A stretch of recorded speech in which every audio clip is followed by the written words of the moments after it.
পুণ্য করতে করতে তাদের আর পাপ থাকে না, দূরীভূত হয়ে যায়। এবং যারা দ্বন্দ্ব এবং মোহ থেকে মুক্ত হয়ে গেছেন,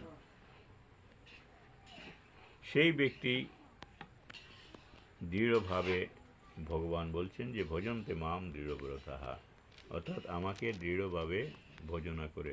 কারা? তন্তগতম পাপম জনানাম পুণ্যকর্মনাম, পুণ্যকর্মের ফলে যাদের পাপ দূরীভূত হয়ে গেছে, অর্থাৎ পুণ্যকর্মের দ্বারা যারা পাপ কাটিয়ে নিয়েছে, এবং সেই ব্যক্তি অর্থাৎ দৃঢ় সংকল্পের সহিত তারা মেনে নেয় যে ভগবানই হচ্ছেন সর্বেসর্বা এবং ভগবান ব্যতীত আর কিচ্ছু নেই, আর কেহ নেই।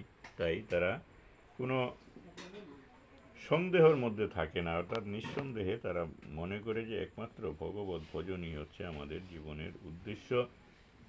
আর সেই হিসাবে কি করে তারা একমাত্র দ্বন্দ্ব মোহ নির্মুক্তা, অর্থাৎ দ্বন্দ্ব এবং মোহ থেকে, মনে দ্বন্দ্ব মানে কি, যে মনটা স্থির হচ্ছে না, এটা করব না ওটা করব, এটা ভালো আবার মনে হচ্ছে ওটা ভালো, এইভাবে সেটা হচ্ছে দ্বন্দ্ব মনের মধ্যে। তো যারা জ্ঞানী ব্যক্তি সম্পূর্ণভাবে যারা ভগবত আশ্রিত, তারা কি করে দ্বন্দ্ব মুক্ত হয়ে, অর্থাৎ যে আমি ওটা করব না এটা করব সেটা নয়, একমাত্র আমি গোবিন্দ চরণে আশ্রয় নেব, গোবিন্দ যা করেন সেটাই সঠিক, এই উদ্দেশ্য নিয়ে যারা সঠিক দৃঢ় সংকল্পবদ্ধ হয়ে যায়, তারাই হচ্ছে দ্বন্দ্ব মোহ নির্মুক্ত।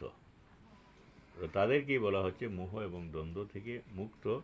এবং তারা কি করেন? ভজন্তে মাম দৃঢ় ব্রতাহা, অর্থাৎ দৃঢ়তার সঙ্গে, দৃঢ় ব্রতের সঙ্গে একমাত্র গোবিন্দের ভজনা করে থাকেন।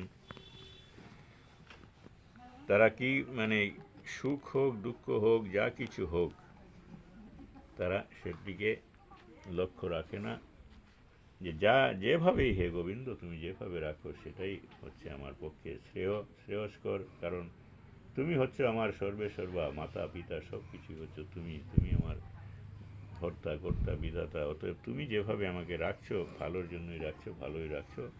এইভাবে তারা দৃঢ় ব্রত, দৃঢ় সংকল্পযুক্ত হয়ে তারা একমাত্র অনাদির আদি গোবিন্দের ভজনা করে থাকেন, আর তারাই হচ্ছে পুণ্যকর্মা ব্যক্তি।